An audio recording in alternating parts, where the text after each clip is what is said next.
Ya, Assalamualaikum warahmatullahi wabarakatuh.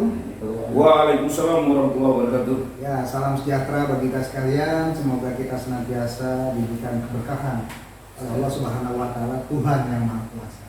Amin. Ya, selamat malam para pemirsa di tanah air, para generasi muda sekalian, dan selamat malam Pak Kotala yang hadir di kesempatan pada malam ini di tempat teman kita ini di sini di rumah Haji Budiana ini. Ya, sama-sama, selamat malam juga Pak Fitri. Ya, kita tadi habis diundang oleh Haji Budiana ini untuk berkunjung. Tadi dinner ya, makan malam jatuhnya ya, dinner makan malam. Tiba-tiba sambil mengisi waktu ini kita akan berbincang-bincang nih tentang fenomena yang berkembang di tanah air kita ini ya. Kita agak terusik juga nih mendengar, melihat di media massa, media sosial yang menggelitik telinga dan mengusik pikiran kita untuk kita berbicara terkait dengan aliran atau agama ya. Jadi akhir-akhir ini sepertinya marak ya di tanah air kita fenomena benturan antara agama dengan agama yang lain. Bahkan dalam satu agama memiliki pemahaman yang berbeda, saling membid'ah-bid'ahkan, saling mengkafir-kafirkan, bahkan juga memurtad-murtadkan gitu Pak Kota ya. Mungkin malam ini kita akan bicarakan sebetulnya sebaiknya gimana ya anak bangsa ini memahami agar jangan sampai terjebak oleh masuknya budaya-budaya impor yang sebetulnya itu pesan sponsor memporak-porandakan kesatuan dan persatuan tanah negeri ini yang sebetulnya telah terpupuk sejak jauh sebelum masa Indonesia merdeka itu setelah damai, tentram, gemah limpah, loh jinawe katanya begitu kata. Perang Jawa Pak Kota. Silakan Pak Kota. Iya Pak Fitri, kita hari ini di rumah sahabat kita Pak Budi ya, Haji Budiana. Haji Budiana, makasih atas penyediaan tempatnya Dan suguhan makan. Ya. Memang hal yang membuat kita perlu diskusi pada malam ini karena kita merasa perlu hadir memberi pencerahan pemikiran kebangsaan, pemikiran nasionalis, pemikiran persatuan dan kesatuan bangsa. Nah, karena apa?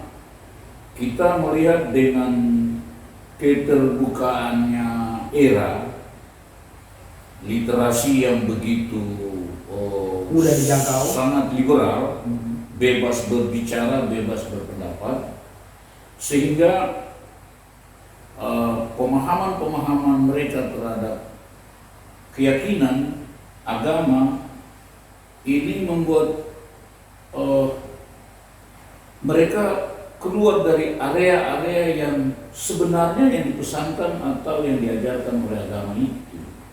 Apa yang mereka keluar? Yaitu mereka saling menyerang orang lain, menyerang tokoh yang lain, menyerang tokoh sesama agamanya, menyerang tokoh nasionalis. Nah, mereka hanya menyerang dengan pemahaman mereka dan selalu mengatakan pemahaman orang lain atau ajaran orang lain itu tidak sesuai dengan ajaran-ajaran yang mereka anut. Begitu Pak? Iya, sebetulnya kalau saja generasi sekarang, generasi muda, anak bangsa kita ini bisa memahami bagaimana masa leluhur kita atau nenek moyang leluhur kita dulu dalam berkeyakinan terhadap keagamaannya, keyakinan kepada Tuhannya, maka ini akan tertanam suatu tatanan budi luhur atau tatanan suatu kedamaian antara umat yang satu dengan umat yang lain. Karena sebetulnya kita tonjolkan bukan agamanya, sebetulnya kita tonjolkan adalah keyakinan yang musim, keyakinan dan nilai-nilai spiritual dalam keyakinan itu yang harus kita tanamkan. Bukan saling menonjolkan agama dan cara ritual agamanya, sehingga kalau ritual agamanya berbeda antara satu dengan yang lain, dia akan saling menyalahkan. Nah, kalau kita lihat bahwa agama itu adalah seperangkat cara pandang dan nilai-nilai yang dilakukan menjadi suatu ritual atau pola laku atau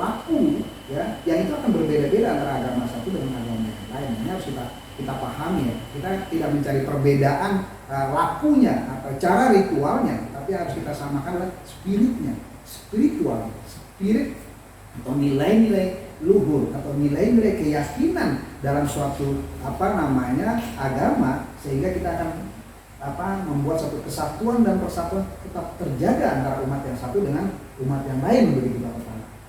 Iya Pak, ini Pak Fikri, kalau kita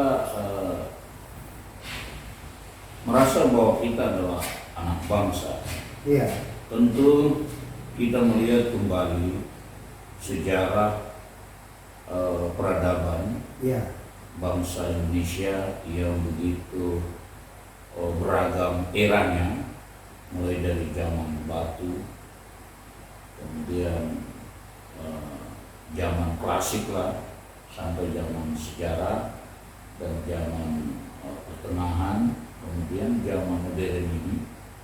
Nah, berbagai kelompok aliran itu datang atau kelompok agama itu datang.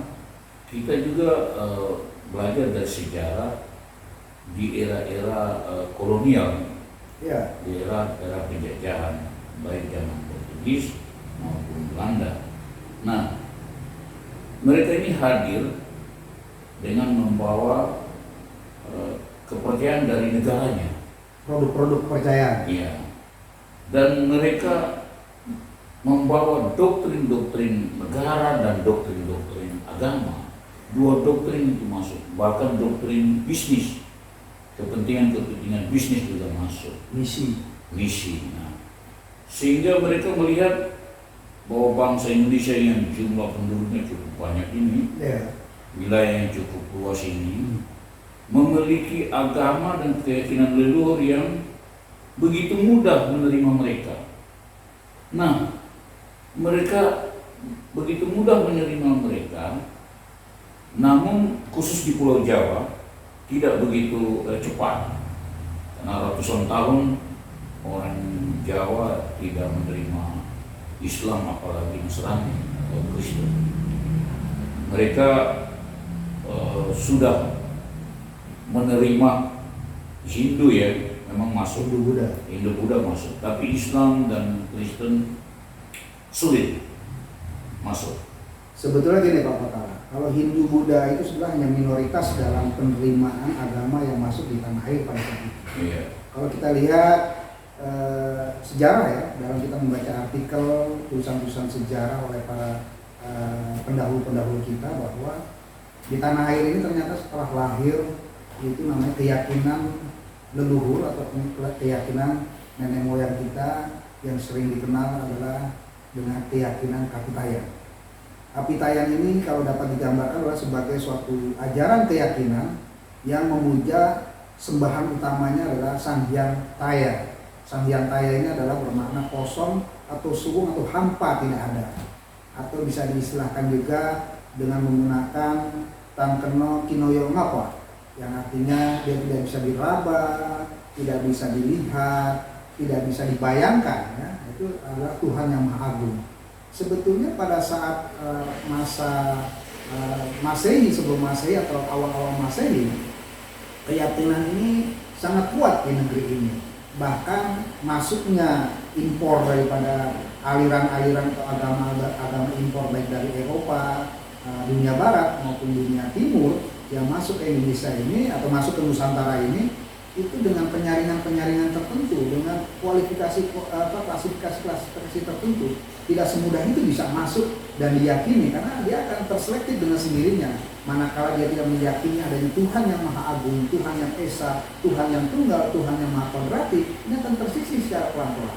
Nah, ritual-ritual atau budaya leluhur dalam melakukan suatu aplikasi seperangkat keyakinannya dalam seperangkat memandang dan menjunjung nilai-nilai luhur dalam pola laku, pola ritualnya, ini kadang-kadang mendekati kalau dibilang seperti animisme atau dinamisme.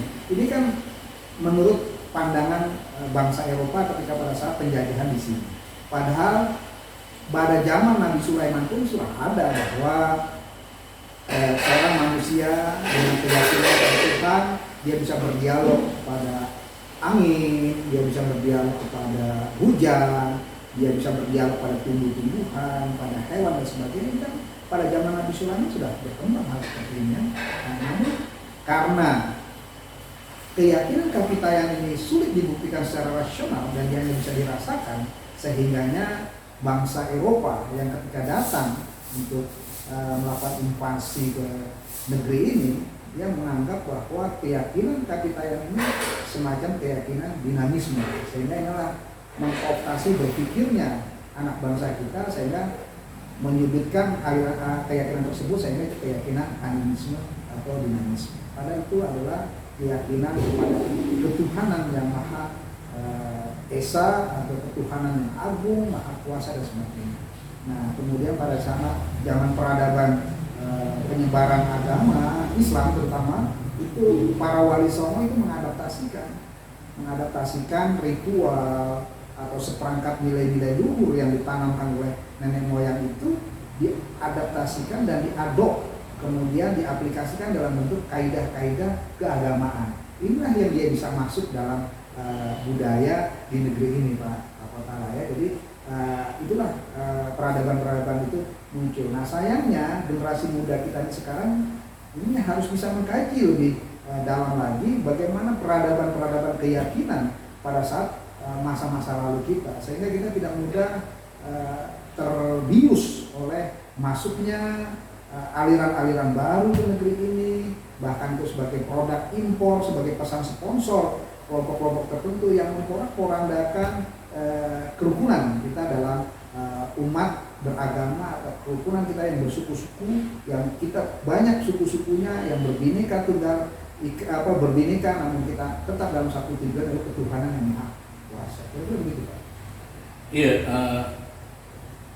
diskusi ini memang kita harapkan supaya generasi muda bangsa Indonesia tidak melihat aliran-aliran yang ada saat ini sebagai satu rujukan aliran, tetapi menggali kembali aliran-aliran leluhur bangsa Indonesia. Keyakinan leluhur ya. Iya, mereka harus menggali dan mereka bisa mempelajari aliran ini secara ilmiah, secara rasional, sehingga bisa diterima oleh dunia akademik juga.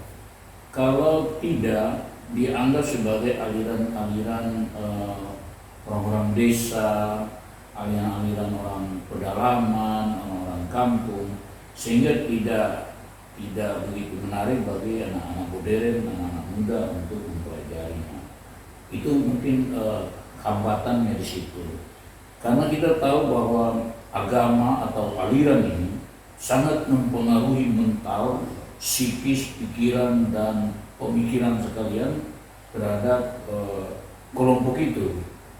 Contoh, kita tahu Kapitayan di Pulau Jawa itu adalah aliran yang dianut oleh masyarakat atau tokoh-tokoh kerajaan zaman dahulu, sehingga di Pulau Jawa kita kenal kerajaan-kerajaan besar, kerajaan Syailendra, kerajaan Sriwijaya, sampai kerajaan Majapahit, dan belakangan baru lahir kerajaan Islam atau kerajaan Demak dan Mataram.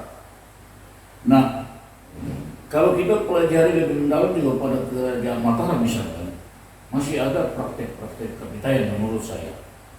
Nah, sehingga kerajaan Mataram juga itu mempengaruhi Nusantara pada zaman itu. Nah, kalau kita lihat agama yang lain, itu dia tidak mengikuti kekuatan kerajaannya atau negaranya, sehingga di negara mereka seperti negara Timur Tengah itu berbagai negara dengan satu keyakinan, dengan satu agama, atau dengan satu suku. Di negara Eropa juga sama. Di Eropa berbagai negara dengan hanya satu dua keyakinan. atau satu dua agama. Sedangkan di Indonesia berbagai suku dan agama hanya ada pada satu negara, Kesatuan Republik Indonesia. Nah, inilah pengaruh kalau kita melihat pengaruh spiritual atau keyakinan tokoh-tokoh bangsa Indonesia. Dan saya yakini juga nilai-nilai ini dianut oleh Soekarno, oleh Pak Karno dan pemimpin-pemimpin bangsa yang lain ketika memerdekakan bangsa Indonesia ini di tahun 45. Sehingga ada konflik pada saat menentukan dasar negara, ada kelompok nasionalis, diskusi dengan kelompok agama, sehingga mereka mencari jalan keluar, sehingga mendapat satu kesepakatan yang begitu baik yang tertuang di dalam dasar negara kita, Pancasila. Nah, sebenarnya pelajaran tahun 65 ini memberi gambaran kepada kita bahwa konflik itu ada, namun ada cara untuk menyatukan pemikiran-pemikiran itu, yaitu diskusi, ya kayak diskusi begini, Kita diskusi gini ya. ya literasi begini Ya, penting. Nah, dengan tidak menonjolkan keyakinan tertentu, agama tertentu, atau juga kita mendiskreditkan agama tertentu atau kelompok keyakinan tertentu. Toh pada akhirnya kita semua sadar bahwa bangsa Indonesia yang begitu besar ini terdiri dari berbagai agama yang kita cintai sama-sama. Kita tidak bisa sebagai orang Islam mencintai Islam aja, atau kita sebagai orang Kristen mencintai Kristen, atau kita sebagai orang Kapitayan mencintai Kapitayan aja. Tidak bisa. Kalau dari segi keyakinan, ya, segi agama, oke, kita melaksanakan agama kita sendiri secara kafah, ya betul. Tetapi ada hubungan hablu minan nas, hablu minallah. Apabila kelompok lain terluka, kita terluka juga sebenarnya. Apabila kelompok lain terjolimi, sebenarnya kita sedang tidak menegakkan keadilan di muka bumi ini. Apalagi kita menghardik, membid'ah atau mengkafirkan atau memurtadkan seseorang di media sosial, kita ngancam dia, kita jelekin dia, atau kita marahin dia. Saya kira itu bukan ajaran yang baik. Toh pada akhirnya semua kesalahan manusia itu akan dipertanggungjawabkan di yaumil mahsyar juga. Dia berbuat amal dunia, dia akan dapat di akhirat, dan dia membuat kesalahan di dunia. Toh penghakiman terakhir juga ada di Allah Subhanahu wa Ta'ala. Kita nggak usah maksa, hei harus berbuat begini, kalau enggak dihukum begini, dihukum begitu. Nggak usah. Kita hidup di negara ini yang kita sudah disepakati oleh pendiri bangsa. Kita hidup bersama-sama, hidup berdampingan. Nah, mendebarkan rasa, menyampaikan rasa perdamaian anak bangsa. Saya kira begitu Pak. Baik Pak Berhala. Saya kira benar demikian bahwa kalau saja kita kembali kepada nilai-nilai luhur yang ditanamkan oleh nenek moyang kita, ini kita akan kembali sejuk, ya. Tidak lagi bertikai antara anak bangsa karena perbedaan aliran, karena perbedaan agama, tapi kita akan menjunjung tinggi sebuah keyakinan. Kalau kita lihat keyakinan taruhlah Kapitayan, saya yakin di tanah air negeri ini tidak hanya Kapitayan, tapi mungkin di pulau-pulau lain akan sama seperti tadi di pulau di daerah Maluku, ada Alipuru, ya, dia punya keyakinan. Apa keyakinan? Buah mual, Alipuru ya, semacam itulah. Aliran Nahulu ya. Kalau di Pulau Jawa ini kan dikenal dengan Kapitayan. Saya kira bukan hanya di Pulau Jawa, ini masuk dalam belahan wilayah Indonesia Barat, kan itu juga menyangkut daerah Melayu pun juga seperti itu. Saya kira Kapitayan ini sebuah keyakinan, namun perbedaannya dari segi agama-agama. Karena Islam pun kalau yang sangat meyakini sesuatunya cukup tauhidan yang cukup, dia juga akan memahami mempunyai pemahaman kapitayan juga, baik agama Hindu, Buddha dan sebagainya. Ya, kalau kita tarik ke belakang bahwa nilai-nilai kapitayan, nilai-nilai keyakinan dari sebuah kapitayan ini merupakan suatu keyakinan yang diadop ya pada agama-agama yang berkembang di di bangsa kita ya, atau di negara kita ini.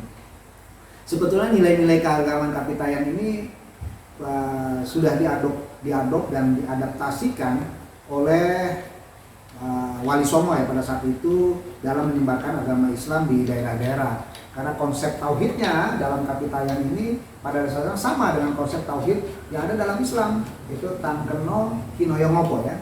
Artinya dalam kapitayan tidak dapat dilihat, tidak dapat dipikirkan, dan tidak dapat dibayangkan keberadaan Tuhan itu. Dia berada di luar segalanya sehingga tidak mudah dijangkau oleh pikiran kita. Itulah sebetulnya pemahaman ketuhanan dalam konsep kapitayan. Jadi kalau Tuhan itu berwujud atau Tuhan itu bisa dibayangkan, itu bukan Tuhan lagi. Nah, ini sebetulnya kalau ini kita tarik ke belakang, keyakinan-keyakinan ini kita tarik ke belakang untuk beberapa agama itu untuk meyakini sebuah keyakinan bahwa Tuhan itu satu dan sebagainya. Saya kira tidak akan ada benturan-benturan. Yang membuat benturan-benturan ini kan cara pandang agama.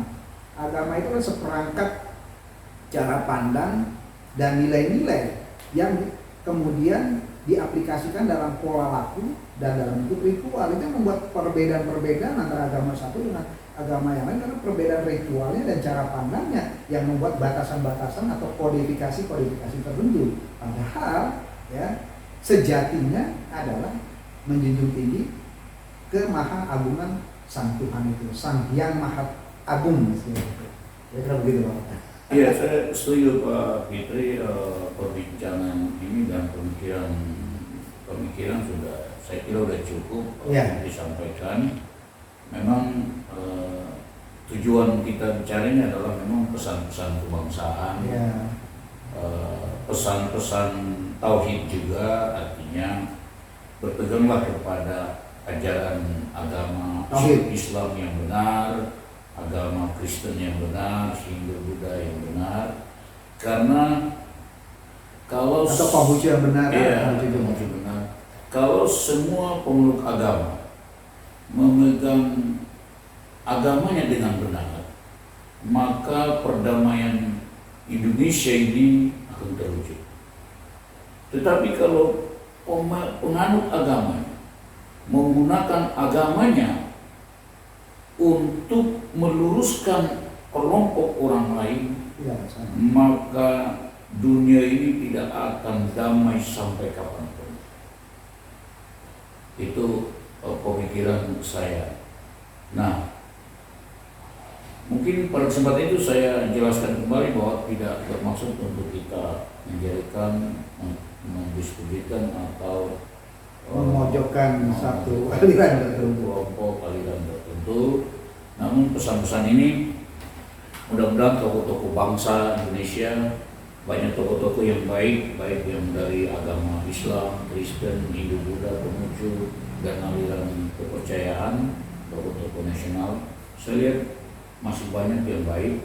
Nah, tokoh-tokoh yang baik ini tampillah lebih aktif lagi, sejuk, lebih adam, lebih teduh, dan jangan juga menyerang orang yang menyerang kita terus kita menyerang balik.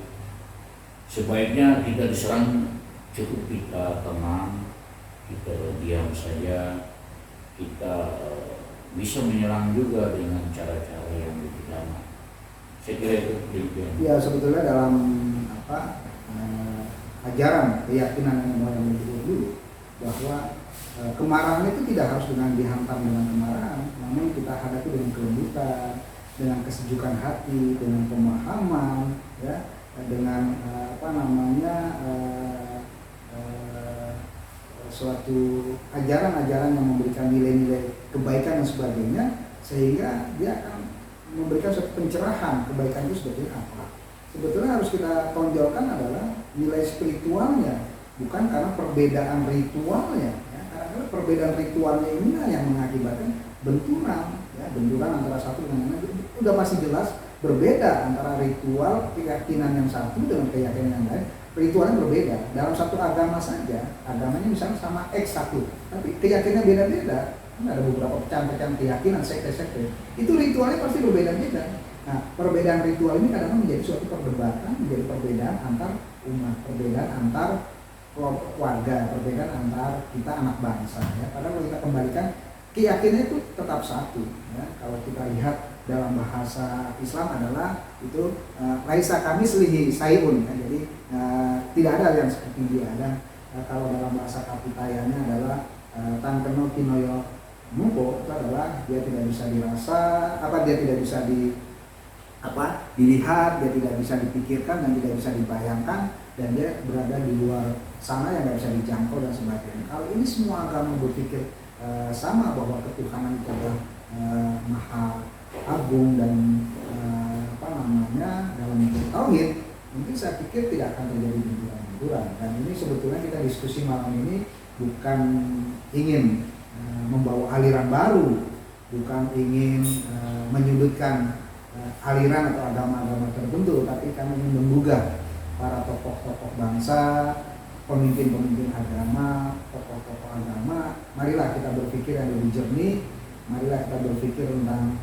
budaya bangsa, marilah kita berpikir Nusantara, marilah berpikir kita tentang negara kesatuan Republik Indonesia, agar jangan sampai terpecah belah dari suku satu dengan suku yang lain, karena mereka masing-masing punya budaya yang berbeda-beda tentunya. Budaya yang beda-beda inilah yang dalam kebinekaan ini kita satukan menjadi tunggal. Seperti itu Pak dalam diskusi malam ini. Jadi sebagai bahan pencerahan buat generasi muda, para generasi anak bangsa saat ini, agar sedikit lebih bisa memahami atau membuat cara pandang bangsa ini, cara pandang diri ini terhadap fenomena yang berkembang di bangsa ini, agar kita lebih arif dan bijaksana dalam menerima aliran-aliran atau produk-produk impor dari luar. Tidak harus ditelan matang-matang seperti itu, tapi kita coba saring, kita kaji lebih jauh bagaimana kaitannya dengan budaya bangsa kita, agar jangan sampai terjadi singgungan dan terjadi terpecah belah gitu Pak Kota. Pak Kota ada pesan-pesan kepada pemirsa, kita akhiri sebelum kita akhiri diskusi kita. Kepada pemirsa media sosial, pada kesempatan ini saya ingin menyampaikan bahwa tujuan daripada literasi tadi atau diskusi tadi adalah intisarinya adalah nilai-nilai luhur bangsa Indonesia mampu mempersatukan keperbedaan-perbedaan yang ada di negara ini. Nilai-nilai luhur bangsa Indonesia mampu memberi spirit untuk kita melanjutkan bangsa ini 1000 tahun ke depan, dan bangsa ini akan lebih maju, lebih modern, tergantung dari partisipasi generasi muda.